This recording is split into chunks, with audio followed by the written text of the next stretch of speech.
All right, here's a look at what is trending online this morning. So a guy in Finland had some problems with his Tesla, so he decided to do this instead of getting it fixed.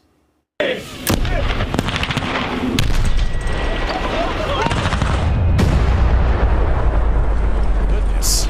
Wow. I'm not going to get this fixed. I'm going to do that.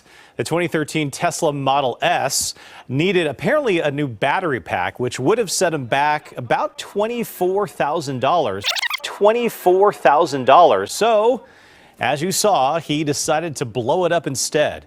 He took the car to a remote location, got 66 pounds of dynamite, and blew the car up.